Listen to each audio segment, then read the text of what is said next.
besties, welcome back to the weekly download, your favorite spot where news, culture, and a little bit of chaos collide.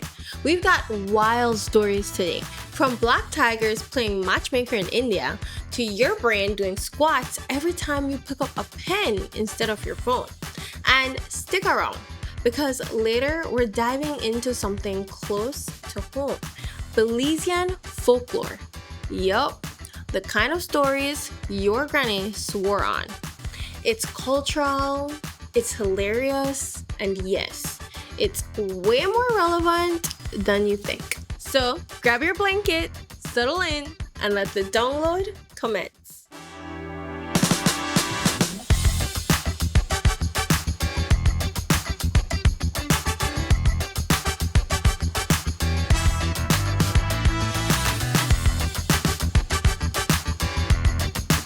This show is sponsored by Ignite Media.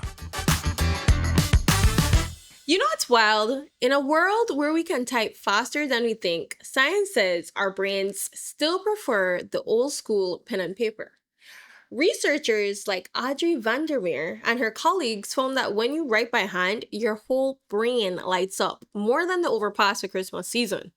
You're literally building stronger memory highways in your head.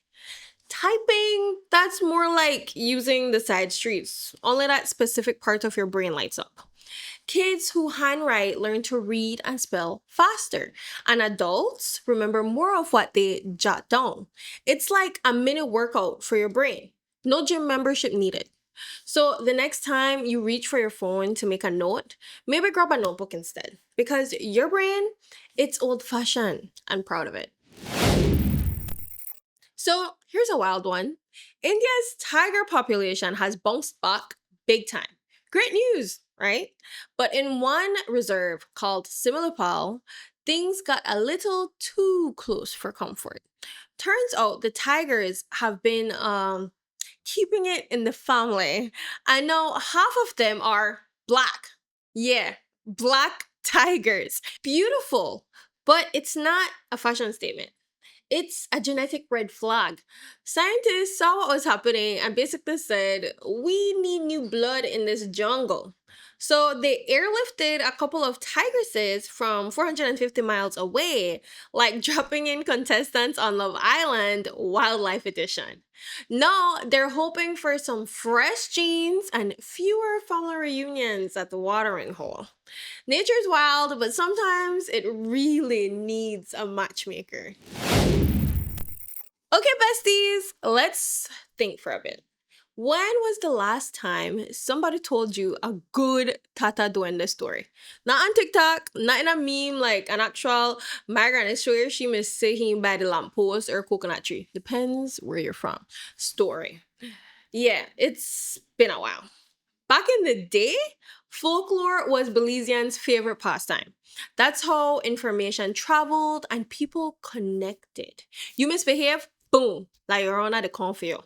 You disrespect the forest, hide your thumbs. Tata Duende want chop yo.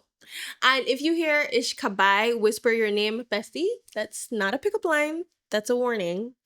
But somewhere between Netflix, voice notes, and them endless good morning WhatsApp messages, we stopped telling the stories that kept us connected. We stopped sitting on the veranda and trying to scare our nieces and nephews into obedience with a few cautionary tales.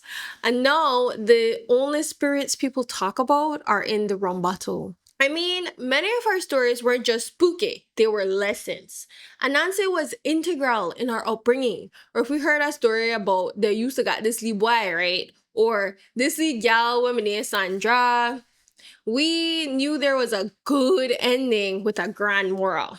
They taught us respect for nature, for elders, and for the things we can't explain.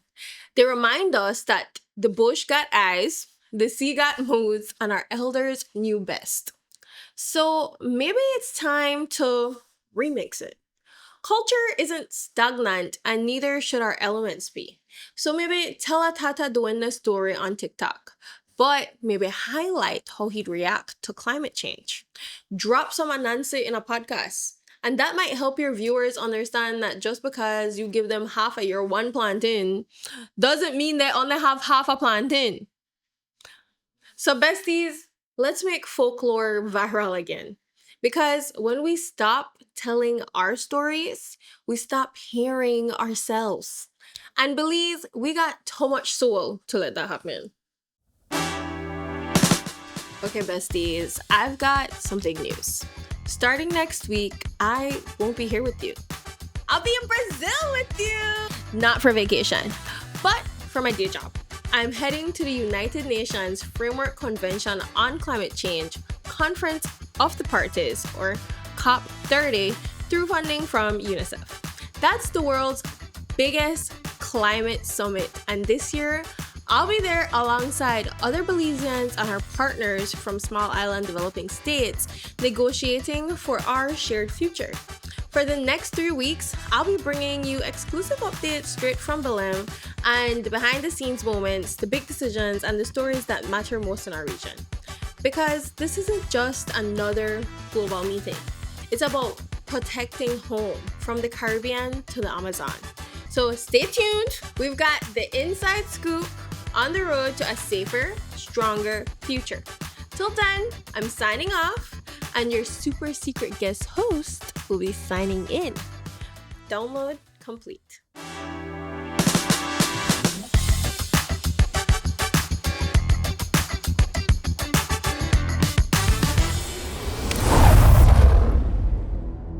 The views and opinions expressed in the weekly download are solely those of the hosts and do not necessarily reflect the views or positions of Ignite Limited.